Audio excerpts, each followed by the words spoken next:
Sur ce graphique, il y a deux order blocks qui vont définir le sujet de cette vidéo. Le premier est juste ici, composé de ces trois bougies baissières. Le second est visible un peu plus loin, il est juste ici, composé de ces bougies baissières. On parle dans les deux cas d'un order block bullish, mais il y a une différence notable que vous avez sûrement déjà vue. Le premier, validé ici, n'a pas fonctionné puisque le prix est parti à la baisse et a cherché le lot de cet order block ici. Contrairement au second, qui, validé ici, a bel et bien été respecté puisque le prix est parti à la hausse ensuite. Pourtant, ce sont bel et bien deux order blocks. Ils ont chacun pris des liquidités. Celui-là a pris les liquidités de ces sell-side liquidity. Le second, quant à lui, a rebalancé le FVG juste ici. La question est très simple. Pourquoi celui-là a marché tandis que l'autre, ici, n'a pas fonctionné? Alors, je vais vous spoiler déjà une partie de la réponse. Ce n'est pas une question du nombre de bougies dans l'order block. Ce n'est pas non plus une question de taille de l'order block, où celui-là serait par exemple plus grand que le premier ici. Ce n'est pas non plus une question de l'un a plus de chances de réussite que l'autre, et ça pour X ou Y raison. Non, en fait, la réponse est la suivante. Celui qui marche, comme celui-là, représente en fait une signature. Cet order block validé à ce moment-là représente une signature bullish d'un programme algorithmique bullish, donc haussier. Tandis que celui-là, eh bien, il ne représente absolument rien. Bon, là maintenant, je sais bien que pour la plupart d'entre vous, ce terme de signature ne veut pas dire grand-chose. Et pourtant, je peux vous assurer qu'il représente une pièce fondamentale du puzzle ICT. Dans cette vidéo, nous allons vous enseigner ces signatures en trading ICT et vous verrez à quel point ce sera plus simple de savoir quoi trader exactement sur votre graphique et pourquoi tel ou tel concept ICT doit marcher ou non, que ce soit des order blocks, des FVG, etc. Alors, c'est parti pour cette nouvelle vidéo très importante à suivre, mais juste avant de commencer, jingle!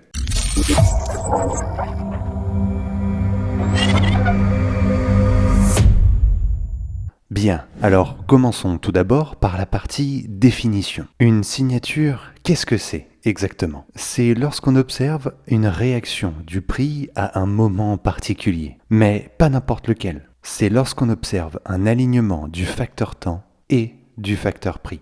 C'est lorsque le temps et le prix racontent la même histoire. On l'a déjà répété dans plusieurs vidéos qu'on a déjà faites sur notre chaîne YouTube. Mais globalement, pour résumer ce facteur temps et ce facteur prix, c'est lorsqu'on observe des éléments, autrement dit des concepts ICT, autrement dit des PDRA, qui sont time plus price. Donc temps plus prix en anglais, c'est ce qu'on vient de voir à l'instant. Bien, rentrons à présent un peu plus dans les détails de ce facteur time plus price, avec une formule qui va tout résumer et qu'on va simplifier pour que vous puissiez bien la comprendre. Une signature, c'est égal au biais plus au timing plus à une PDRA. Encore une fois, une PDRA, c'est ce qu'on appelle vulgairement un concept ICT, comme l'order block, le FVG, le breaker, la divergence SMT, etc. Cette formule, globalement, reprend tout ce qu'on vient de voir. Mais pour la simplifier, lorsqu'on parle du biais, c'est le contexte dans lequel évolue le prix, que ce soit dans un biais bullish, donc haussier, ou bien un biais bearish, donc un biais baissier. Le biais, on l'a déjà exploré dans plusieurs vidéos. Quant au timing,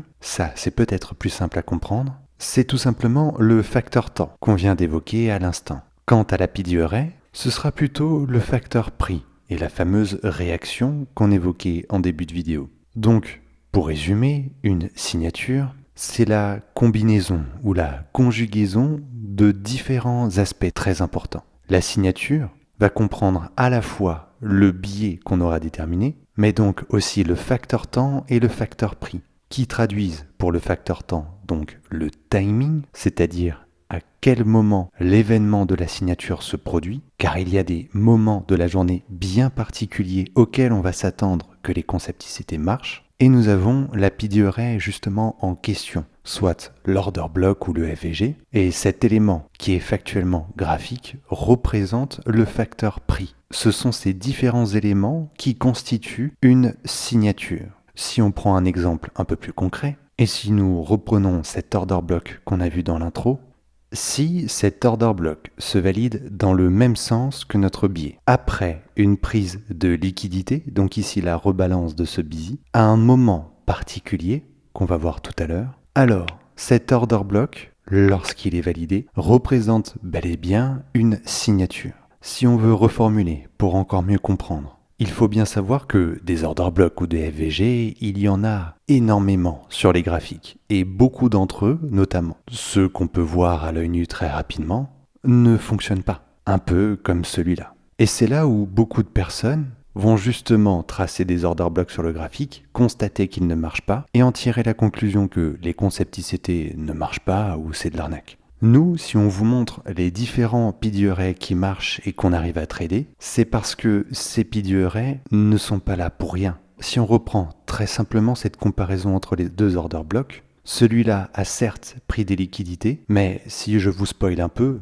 lorsqu'il s'est validé, le biais n'était pas clair. Et surtout, il ne s'est pas validé à un moment particulier de la journée. Tandis que celui-là s'est validé lorsque le biais bullish était activé, après une prise de liquidité sur la rebalance du busy, et à un moment bien particulier. C'est lorsque ces différentes conditions sont réunies qu'on peut renommer cet order block comme étant une signature. Les PDE qui marchent doivent marcher pour une bonne raison. Parce qu'il y a ces différents éléments qui s'imbriquent. L'imbrication de ces différents éléments, notamment le facteur temps et le facteur prix, se réunissent et nous permettent de confirmer qu'il y a bel et bien un programme algorithmique en place. En fait, lorsqu'on parle d'une signature, c'est pour signifier que cet order block validé ici confirme qu'on est bel et bien dans un programme algorithmique acheteur et qu'il devra marcher car justement ce programme acheteur est en place. Observez une telle configuration d'un PDE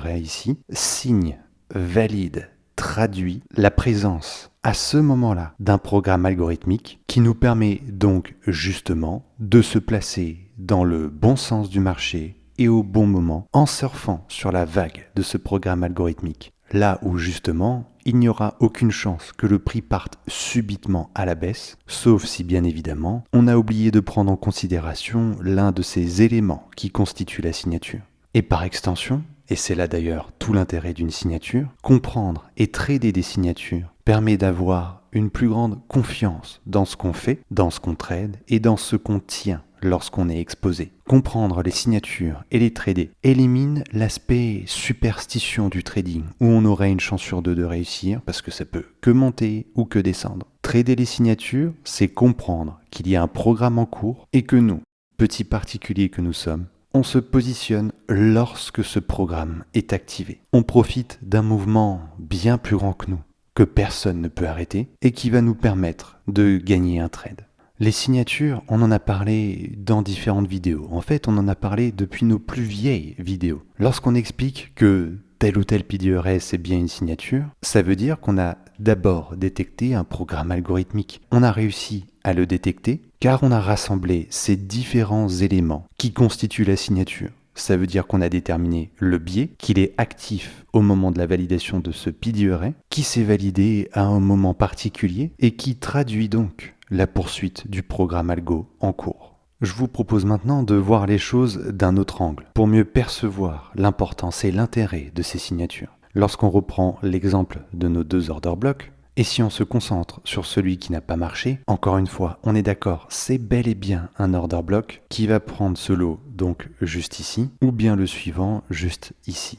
Mais pourtant, cet order block qui a bel et bien été validé juste là, ne fonctionne pas avec le temps. Techniquement, c'est un order block. Quand je dis techniquement, c'est qu'il est bien composé de bougies baissières qui poussent le prix dans une zone de liquidité, ici à la baisse, et où le prix, dans la foulée, repart dans l'autre sens. Il se clôture au-dessus du corps de bougie de l'origine de l'order block, donc oui, techniquement, c'est un order block. Le piège et le problème de la plupart des gens qui tradent les concepts ICT, ou du moins qui essayent, c'est que lorsqu'il est validé, eh bien oui, ils vont acheter, alors avec ou sans pullback, mais ils vont acheter tout simplement parce qu'ils voient un order block sur le graphique. Ces personnes-là savent comment déterminer un order block comme on vient de le voir et comme on vous l'a déjà expliqué dans nos vidéos sur les order blocks. À ce niveau-là, c'est très clair et c'est très bien. Mais le fait de trader un order block, et dans ces conditions, juste parce que c'est un order block, eh bien, on va se reposer sur le fait qu'un order block est un setup à part entière.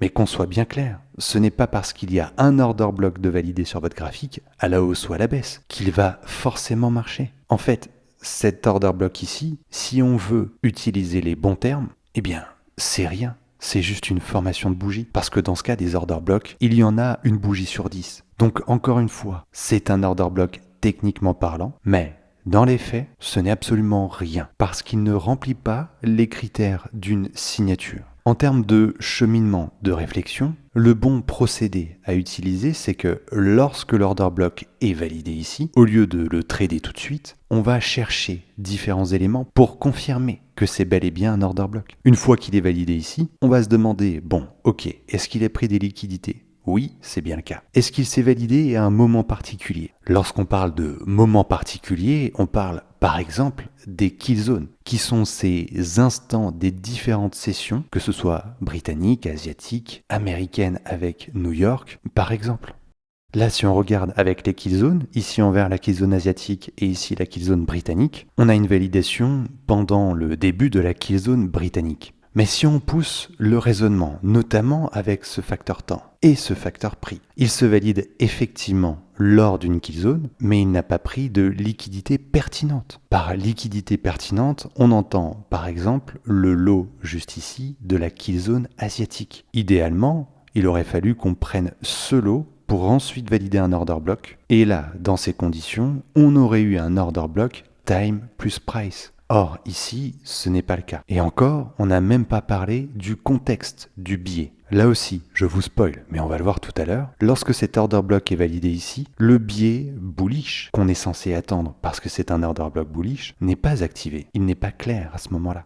Alors, justement, ce biais activé, comment faisons-nous pour savoir qu'il est activé ou non ? Eh bien, on va le voir avec l'exemple de l'order block qui a marché. C'est là où vous comprendrez beaucoup mieux. Mais en attendant, ce qu'il faut bien comprendre, c'est que un order block, lorsque c'est une signature comme celui-là, va laisser différentes traces sur différentes échelles de temps, que ce soit des échelles de temps plus hautes ou plus basses. Ici, nous sommes sur l'échelle 5 minutes. Mais lorsque cet order block est validé et qu'il représente une signature, on peut constater des signatures, que ce soit en high time frame, donc sur des échelles de temps plus hautes, mais aussi, et par la suite, à partir du moment où cet order block est validé, on pourra observer des signatures en low time frame, c'est-à-dire sur des échelles de temps plus basses. Et ça rejoint cette notion qu'on a déjà évoquée dans plusieurs vidéos maintenant, ça rejoint cette notion de time frame alignment. Lorsqu'un order block est validé et qu'il représente une signature, comme je vous l'ai dit tout à l'heure, c'est une signature d'un programme en cours qui est actif. Donc ici, un programme acheteur. Si ce programme acheteur est activé, on aura d'autres PID qui vont fonctionner. Surtout car on s'attendra à une phase d'expansion. C'est justement dans cette phase, parmi les 4 phases que le prix peut connaître, qu'on va s'attendre à ce que les PID fonctionnent. Et ça aussi, on l'a déjà dit. Et là, on va le voir tout à l'heure, mais sur les autres échelles de temps, il y a une multitude de PID qui vont fonctionner, comme par hasard. Je dis ça ironiquement, car ça n'a aucun rapport avec le hasard. Si un programme acheteur est en cours et qu'il doit aller chercher des liquidités, on va naturellement s'attendre à ce que les PID bullish soient respectés. Et à l'inverse, on va s'attendre à ce que les PID bearish soient inversés. En tout cas, qu'elles ne soient pas respectées. Mais là, pour l'instant, ce que vous devez noter avant d'aller plus loin, c'est que l'order block, c'est une PID qui se forme comme la conséquence d'un mouvement. Et ce n'est pas le mouvement qui est la conséquence de l'order block. Pour reformuler, l'order block, c'est une PID qui se forme car il y a un programme acheteur en cours et que cet order block représente une signature de ce programme. Au contraire de ce qu'on vient de dire sur la deuxième phrase, ce n'est pas parce qu'il y a un order block qu'il va y avoir une hausse. Ici, le mouvement de la hausse n'est pas la conséquence de cet order block. C'est très important de nuancer ces deux phrases ici, c'est pourquoi je vous disais de bien la noter et de bien la comprendre. Si c'est pas encore clair pour vous, on vous invite à revoir nos vidéos sur les order blocks, sur le time frame alignment et sur les différentes vidéos de stratégie où on explicite beaucoup tout cela. Ça vous permettra d'imbriquer plus facilement ces différents points en trading ICT et de comprendre dans l'absolu ce qu'on vient de dire et donc par extension les signatures. Mais si vous avez compris cette nuance, donc principalement le fait que ce n'est pas parce qu'il y a un order block que ça va monter, mais plutôt que c'est parce qu'il y a un mouvement clair de valider qu'il y a une trace représentée par un order block, si vous comprenez ça, vous pouvez ainsi comprendre cette notion de narrative. ICT lui-même en parle beaucoup, cette notion est également beaucoup abordée sur les réseaux, mais c'est jamais vraiment très clair.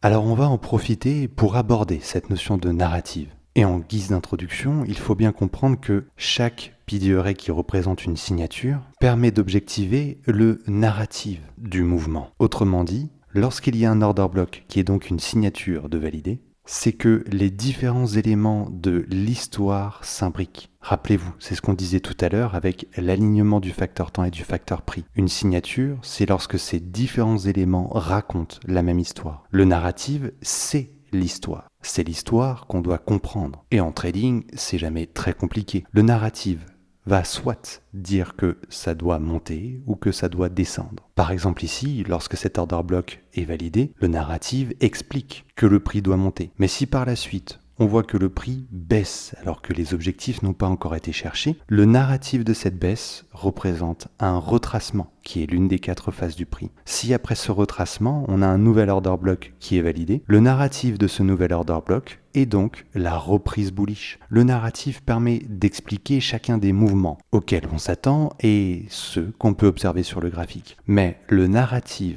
devient clair lorsqu'on comprend à quel moment un programme algo est activé et par extension, on le comprend lorsqu'on arrive à différencier un faux order block entre guillemets face à un order block qui représente une signature. Alors, on va maintenant vous faciliter les choses parce qu'on est conscient qu'il y a beaucoup d'informations à comprendre ici et en plus, on s'est permis de rajouter celle du narrative. On va donc en profiter pour résumer tout ce qu'on vient de voir, mais en plus, on va mettre au clair cette notion de narrative pour les principales PDE que nous tradons chez Vision. Là aussi, pas besoin d'en utiliser 36 000, on utilise les mêmes depuis des années, ça marche très bien, c'est largement suffisant. Mais vous verrez que, par exemple, l'order block et le FVG ne donnent pas la même explication de l'histoire. Commençons par le narrative, donc l'histoire racontée par une prise de liquidité. Que ce soit la prise d'un buy-side liquidity ou bien d'un sell-side liquidity. Sur le schéma ici, on parle d'un buy-side liquidity. L'histoire, le narrative d'une prise de liquidité traduit le fait qu'un objectif important vient d'être atteint. Comment peut-on définir l'importance de ce niveau? Là aussi, grâce au time frame alignment. Lorsque vous êtes sur une échelle de temps, il faudra donc remonter en HTF pour constater qu'il s'agit bel et bien d'une liquidité pertinente. Là aussi, on a fait plusieurs vidéos sur la pertinence de ces liquidités à chercher et à observer. On vous invite bien évidemment à aller voir ces vidéos. Lorsqu'une liquidité HTF a été prise, c'est à partir de ce moment qu'on s'attend à ce que le prix soit libre pour effectuer un autre mouvement comme un retracement ou un réversal. C'est globalement ce qu'on vient de vous montrer juste avant avec les flèches lorsque le prix repartait à la baisse. Cette baisse ici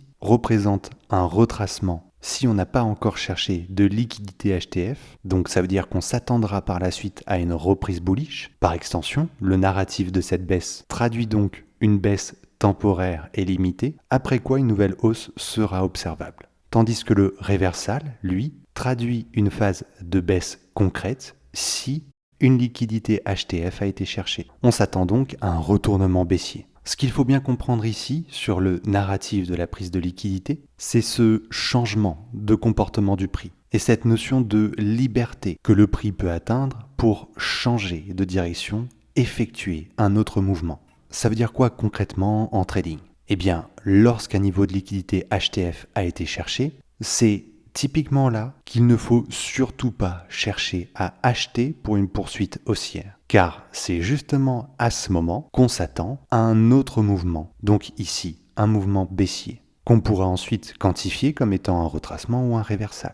Mais ici, le narratif d'une prise de liquidité traduit plus généralement l'atteinte de l'objectif du programme algorithmique. Une fois que cet objectif est atteint, eh bien le prix n'a plus de raison d'être poussé à la hausse. Sauf si, bien évidemment, il y a d'autres objectifs derrière. Mais là, on parle bien de liquidité HTF. Le narratif d'une prise de liquidité, c'est très important à comprendre. Il faut vraiment que ce soit clair de votre côté pour commencer à éviter de perdre bêtement sur des trades qui n'avaient aucune raison d'être pris. Passons à présent aux narratives des divergences SMT. Alors là aussi, on en a fait une vidéo complète dessus et on a montré plusieurs exemples sur plusieurs vidéos de divergences SMT qui, pour le redire rapidement, traduit une différence entre deux actifs corrélés. Une différence où un actif va prendre une liquidité, donc ici un buy-side liquidity, tandis que l'actif corrélé, ne va pas réussir à prendre cette même liquidité. Ce décalage entre deux actifs corrélés qu'on attend pourtant comme évoluant de la même manière représente une divergence SMT. Pour Smart Money Technique, c'est le nom donné par ICT. Cette divergence SMT représente une signature. Le fait qu'un des deux actifs corrélés n'arrive pas à faire la même chose que l'autre traduit bel et bien une volonté claire, un objectif clair d'un programme algo en cours. Donc le narratif d'une divergence SMT, c'est bien que l'un des deux actifs corrélés a pris un objectif tandis que l'autre non. Autrement dit, l'actif qui n'a pas réussi à prendre l'objectif comme le premier, c'est l'actif faible. Le narratif d'une divergence SMT explique que cet actif faible n'est pas obligé d'aller chercher par la suite ce high ici, que son actif corrélé a pourtant pris. Il peut très bien partir à la baisse sans le prendre et donc effectuer un mouvement inverse. Donc sur deux actifs corrélés, nous en avons un qui a pris une liquidité pertinente. On s'attendra à ce moment-là à ce qu'il parte à la baisse, que ce soit pour un retracement ou un réversal, tandis que sur l'actif corrélé, il n'est pas obligé d'aller chercher ce high ici. Il peut très bien partir à la baisse pour faire un retracement ou un réversal à ce moment-là. L'importance et l'intérêt d'une divergence SMT, c'est donc d'observer deux actifs corrélés. Et lorsqu'on regarde l'actif qui n'a pas pris de liquidité mais qui part pourtant à la baisse, on doit comprendre le narratif, on doit comprendre l'histoire qui traduit le fait que l'actif corrélé, lui, a bien pris son objectif. On est donc dans le cadre d'une divergence SMT et si cette dernière se valide, sur cet actif-là, qui n'a pas pris le high, on va quand même s'attendre à une baisse. Comprendre les divergences SMT ici, ça permet notamment de trader cet actif qui n'a pourtant pas pris de liquidité, tant que cela s'inscrit dans un cadre de divergence SMT. Autrement dit, ça permet tout de même de trouver des opportunités en occultant d'une certaine manière le fait qu'il n'a pas pris de liquidité. Donc pour résumer ces deux éléments, la prise de liquidité et la non-prise de liquidité peuvent représenter des signatures. Et toutes les deux s'inscrivent dans un narratif bien clair et bien précis. Chaque événement ou bien chaque non-événement traduit quelque chose et permet d'anticiper la suite. Regardons à présent le Fair Value Gap et l'Order Block. Le narratif, donc l'histoire racontée par la présence d'un order block, c'est que le prix est pressé d'aller à un endroit. C'est justement là où on va observer un displacement. Un displacement, c'est un fort mouvement caractérisé par de grosses bougies au niveau du corps. Observer un FVG doit nous permettre de comprendre que le prix, lorsque ce FVG est validé, est fortement pressé d'aller ici à la hausse, car il y a beaucoup plus d'ordres à l'achat que d'ordres à la vente. Le fait qu'on observe qu'il y a beaucoup plus d'acheteurs que de vendeurs traduit la présence d'un programme algorithmique acheteur qui est pressé d'aller dans la bonne direction, donc ici à la hausse. Lorsqu'un FVG est rebalancé comme ici, on va s'attendre à ce qu'il soit respecté. On va s'attendre à ce que l'imbalance fasse son travail de repousser par la suite le prix à la hausse. Ce FVG est bien évidemment significatif lorsqu'il se valide après le fait que le prix ait cherché un objectif, donc un buy-side liquidity ou ici un sell-side liquidity. Encore une fois, un FVG qui va se valider au milieu de rien n'est pas forcément un FVG. C'est simplement un enchaînement de bougies qui laisse un espace sur la bougie du milieu. Un vrai FVG en tant que signature doit s'observer après la prise de liquidité, doit montrer un displacement et traduit le fait que le prix est pressé d'aller dans une direction bien claire, ce qui se manifeste par un displacement. L'order block, à présent, traduit un narratif bien précis. Le narratif, donc l'histoire racontée par un order block, c'est que le prix manipule dans une direction et fait ensuite un displacement à l'opposé. Comme ici, nous avons le prix qui part à la hausse. On voit bien que le prix est poussé dans une zone de liquidité. Rappelez-vous de cette définition qu'on a vue sur nos différentes vidéos sur l'order block. Et juste après, le prix fait un displacement dans la direction opposée. Un order block va en fait valider un market structure shift en low time frame. Lorsque vous voyez un order block sur le H1, vous verrez dans la plupart du temps un market structure shift par exemple en 5 minutes. H1 et 5 minutes, c'est du time frame alignment. Vous pouvez aussi voir un order block 15 minutes et donc un MSS, donc un Market Structure Shift sur l'échelle 1 minute. Là aussi, ces deux échelles de temps sont directement liées par le time frame alignment. Donc, pour l'order block, le marché va manipuler une dernière fois ici les highs avant de réaliser le premier Market Structure Shift qui, comme son nom l'indique, traduit un changement dans la structure de marché. C'est-à-dire qu'on passe d'une hausse à une baisse. Pour un order block bullish, ce sera l'inverse. On va passer d'une baisse à une hausse.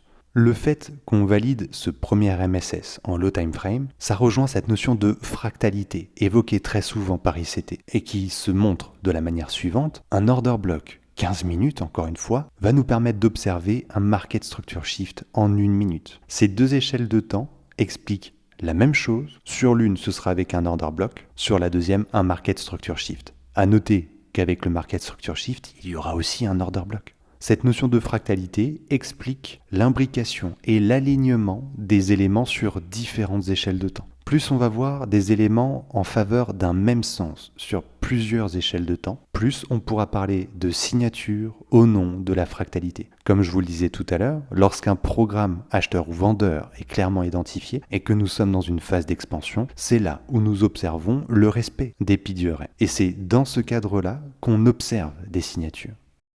Et terminons par le breaker et l'IFVG. Quelle est l'histoire, quel est le narratif derrière le breaker? Eh bien, un breaker, c'est en fait le prix qui invalide le narratif opposé. Le breaker ne respecte pas l'order block et il va d'ailleurs l'inverser. Nous avons ici par exemple un order block bearish composé de ces bougies bullish qui poussent le prix jusqu'à ce buy side liquidity et derrière un displacement bearish validant cet order block bearish. Mais pourtant, et par la suite, le prix repasse au-dessus de cet order block bearish, invalide ce dernier et valide justement la formation d'un breaker. Cet order block bearish devient un breaker bullish. Là aussi, le breaker, nous l'avons explicité dans une vidéo très claire qu'on vous invite à aller voir si ce qu'on vient de dire paraît encore abstrait pour vous. Le narratif de l'inversion de cet order block bearish, c'est justement le non-respect de cet order block bearish. Pour faire plus simple, si vous avez un biais bullish et que vous voyez un order block bearish, eh bien, vous n'allez pas trader cet order block bearish puisque votre biais est bullish. Par contre, vous allez attendre l'inversion de cette PDE bearish. C'est ce qu'on disait tout à l'heure. L'inversion de certaines PDE représente une signature. Et justement, ces deux PDE, le breaker et l'IFVG, sont les PDE d'inversion par excellence. Le breaker, c'est l'inversion de l'order block. Et justement, le narratif, l'histoire derrière ce breaker, c'est que lorsque nous avons un order block bearish alors que notre biais est bullish, on va s'attendre exprès à ce que cet order block bearish soit invalidé. C'est lorsqu'il sera invalidé que nous aurons un breaker block bullish qui s'alignera avec le sens que nous attendons actuellement, c'est-à-dire notre biais bullish. Et c'est là où nous aurons l'imbrication de différentes signatures avec un narratif qui va devenir beaucoup plus clair. Le narratif permet donc de comprendre à quel moment c'est opportun d'acheter ou de shorter. Comme on vient de le voir sur cet exemple, ce n'est pas lorsque l'order block bearish est validé qu'on doit shorter, c'est lorsque ce dernier est invalidé et que le breaker block bullish est validé qu'on doit acheter si notre biais est bullish. Quant à l'IFVG, donc l'Inversed Fair Value Gap, le FVG inversé, le narratif de ce dernier explique que le prix invalide le narratif opposé. De la même manière que le breaker invalide le biais proposé par l'order block bearish, ici l'IFVG propose le non-respect du narratif opposé. Nous avions ici par exemple un FVG bearish, donc un CB, qui se valide au moment de la prise d'un sell-side liquidity, puis dans la foulée, le prix displace à la hausse inverse le FVG, et ce FVG, qui est donc un CB, devient un FVG bullish, puisqu'il devient un IFVG bullish. Là aussi, concernant tout ce qui est FVG et IFVG, on a détaillé tout ça dans plusieurs vidéos. Un autre point sur cet IFVG, c'est lorsque nous voyons par exemple ici la formation d'un FVG bullish, donc un busy, alors que le prix n'a pas encore cherché son niveau d'objectif. Lorsque nous avons cet FVG bullish de validé, c'est pas là qu'on va chercher à acheter, surtout si notre billet est bearish. Lorsque nous avons ce busy, on va s'attendre à ce qu'il soit inversé, car notre narrative à ce moment-là sera justement l'attente de l'inversion de ce FVG. En fait, le narratif, c'est comme lorsque vous lisez un livre. Vous tournez les pages, vous lisez l'histoire, et puis il y a des moments où, en lisant telle page, vous arrivez à anticiper ce qui va se passer sur la prochaine page sans l'avoir lu pour autant. Ça ne marche pas tout le temps, mais lorsque l'histoire que vous lisez à telle page devient très claire, et en fonction des différents éléments que vous avez recueillis sur les précédentes pages, c'est là où vous arrivez à anticiper ce qui va se passer sur la page d'après. Et lorsque vous tournez la page et que vous voyez effectivement qu'il se passe ce que vous aviez anticipé, c'est là où les signatures deviennent plus limpides. Ici, c'est lorsque vous voyez un FVG bullish et que vous vous attendez sur la page d'après à avoir l'inversion de ce busy et donc la formation d'un IFVG bearish, eh bien c'est là, lorsque vous tournez la page et que vous voyez effectivement la validation de cet IFVG bearish, que les choses deviennent limpides sur votre graphique. Et que oui, ce sera bien plus logique de shorter cet IFVG bearish en direction du niveau de liquidité qui est l'objectif. Bien, revenons rapidement sur notre graphique pour reparler d'un setup qu'on a déjà évoqué sur notre chaîne YouTube. Je parle du setup unicorn. Alors, pourquoi ce setup en particulier ? Eh bien, c'est tout simplement parce que ce setup, c'est le setup par excellence qui regroupe différentes PDRA en tant que signature. Avec cet unique setup, on a différentes signatures qui s'imbriquent et qui nous permettent de trader avec encore plus de confiance. Revoyons le schéma simple d'un setup unicorn. Alors ici, un exemple d'un setup unicorn bullish. Schématiquement, nous avons donc le prix qui part à la baisse ici. Prenons ainsi ce sell-side liquidity. Le setup unicorn, ce n'est pas lorsque le prix repart à la hausse après la prise de ce sell-side liquidity. Le setup unicorn, c'est lorsqu'il y a une nouvelle phase baissière juste après, qui vient prendre ce nouveau lot. Cet événement, on va d'ailleurs l'appeler précisément le stop hunt. Pourquoi ? Eh bien, à ce moment-là, lorsqu'on a pris le sell-side liquidity, beaucoup vont chercher à acheter parce qu'ils s'attendent à ce que le prix parte enfin à la hausse. Ils achètent et mettent un stop loss sous ce nouveau lot. La nouvelle prise de ces nouveaux lots juste ici, c'est le stop hunt. C'est la chasse au stop en anglais. C'est généralement un mouvement violent qui vient punir ceux qui sont placés un peu trop tôt. Alors là encore une fois, si vous avez besoin de comprendre en détail ce setup unicorn, on en a fait une vidéo extrêmement détaillée dessus. Et sachez que c'est l'un de nos setups préférés, qui ne se valide pas forcément tous les jours, mais lorsqu'il est validé, prendre et tenir un trade devient beaucoup plus simple. Si nous continuons, ce setup unicorn se valide grâce à la validation de cet order block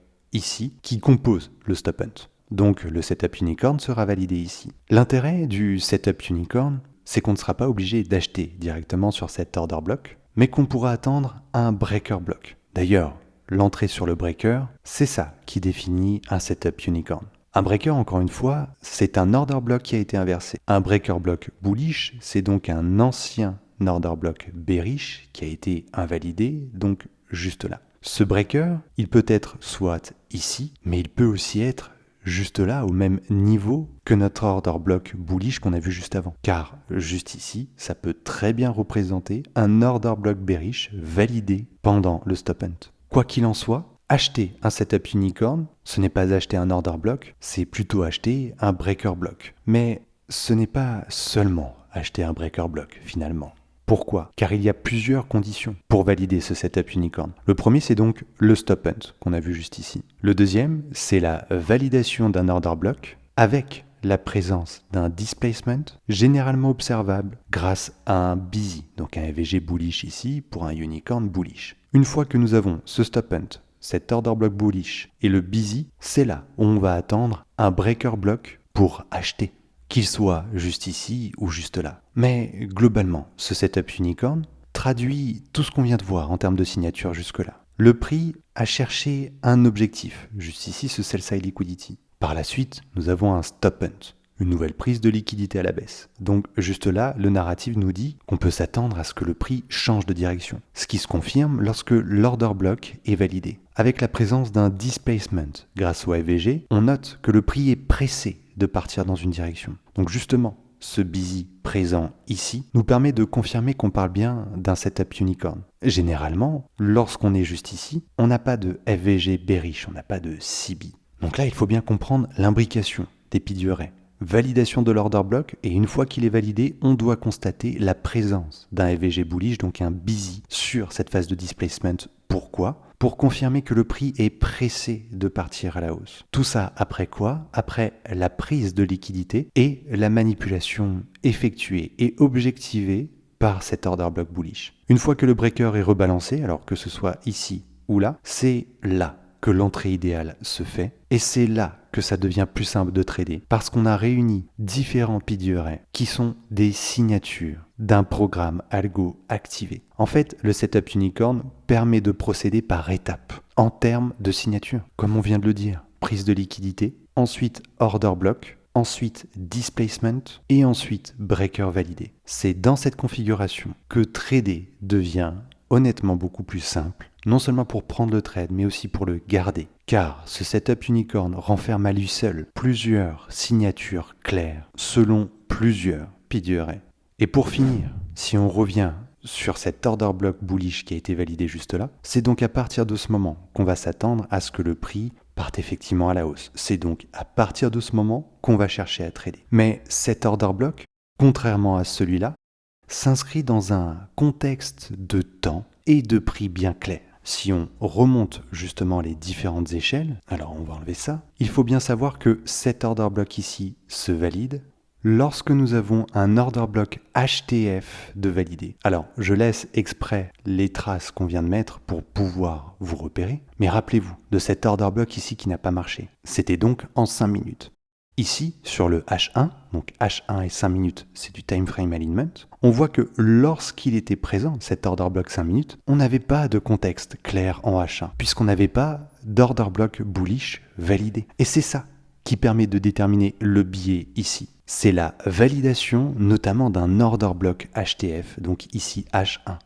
À ce moment-là, pas d'order block bullish validé H1, donc pas de raison que cet order block 5 minutes fonctionne. Contrairement à celui-là, où nous avons, juste ici, la validation d'un order block bullish H1. C'est donc à la clôture de cette bougie ici, donc lorsque l'OB bullish H1 est validé, qu'on va pouvoir descendre en 5 minutes et qu'on va s'attendre à ce que des signatures bullish 5 minutes s'observent, c'est-à-dire à ce que des PDRA se valident et qu'ils marchent. C'est pourquoi lorsqu'on revient en 5 minutes, on voit effectivement que cet order block a très bien fonctionné. On pouvait aussi bien acheter le seed juste ici ou attendre de nouvelles entrées, comme par exemple cet order block bullish 5 minutes validé juste ici après la rebalance de ce busy et retesté sur les bougies suivantes juste là. C'était donc un parfait niveau d'entrée pour se positionner à l'achat et profiter de la suite de cette expansion. Pour vous montrer l'idée de la fractalité et du time frame alignment, lorsque cet order block bullish 5 minutes est validé ici, on peut descendre sur l'échelle 1 minute et voir que nous avions dans la foulée un order block bullish 1 minute de validé juste là et qui a très bien fonctionné. Il a été retesté et par la suite, on a une nouvelle expansion. Et là, oui, comme par hasard, les différentes PDRA qu'on voit, donc notamment ici en 1 minute, fonctionnent. On voit que le prix continue sa hausse, respecte des PDRA comme ce busy ici qui n'a pas été recherché, du moins qui n'a pas été inversé, ce nouvel order block bullish et bien d'autres PDRA qu'on peut voir avec le temps. J'en oublie probablement certains, mais nous avons ici ce busy et cet autre busy rebalancé juste ici et qui permet au prix de finir son programme algo puisqu'il va chercher, si on revient sur l'échelle 5 minutes et qu'on dézoome, un objectif majeur qui était ici un buy side liquidity sur un gros gap bearish. Donc vous voyez comme non, c'est pas de la magie ou bien qu'on montre seulement ce qui marche, etc. C'est lorsqu'on arrive à comprendre ce qui se passe sur le graphique qu'on sait à quel moment ça doit marcher ou pas. Et c'est lorsqu'on a compris que là, ça doit marcher qu'on peut utiliser les PDRA et les setups pour trader.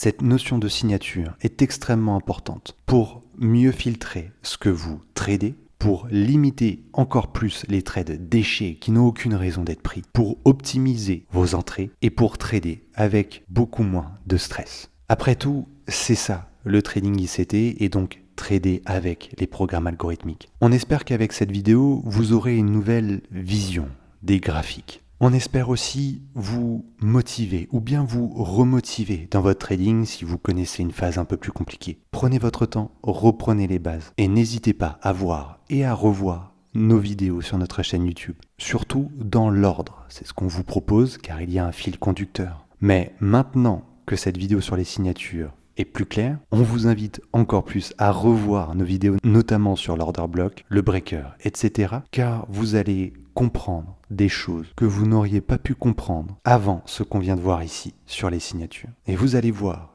que nous avions déjà tout dit depuis bien longtemps. Malgré tout ce qu'on peut vous enseigner sur notre chaîne YouTube, on comprend que la situation reste compliquée pour certains d'entre vous. Vous n'arrivez pas encore à trouver des bons trades, gagner de l'argent en trading, que ce soit avec les propres firmes ou non. Rassurez-vous, ce n'est pas vous le problème. C'est simplement qu'il vous manque une structure, une compréhension plus profonde du trading et des concepts ICT. Si vous recherchez quelque chose qui vous permettra d'atteindre vos objectifs en trading, vous savez qu'il y a notre formation Vision Pro, une formation qui vous donnera la voie pour passer de débutant à trader confiant au niveau des exécutions et constant dans ses résultats. C'est une formation ultra complète et qu'on continue de développer avec de nouveaux modules qui arrivent souvent. Tout ça en plus d'un suivi toutes les semaines sur notre serveur Discord Vision Pro. Alors, si vous sentez que ça peut vous intéresser, n'hésitez pas à aller voir notre page Vision Pro qui se trouve en description de cette vidéo. On compte sur vous pour liker cette vidéo, pour nous laisser un commentaire sur cette grosse vidéo des signatures. Et quant à moi, je vous dis à bientôt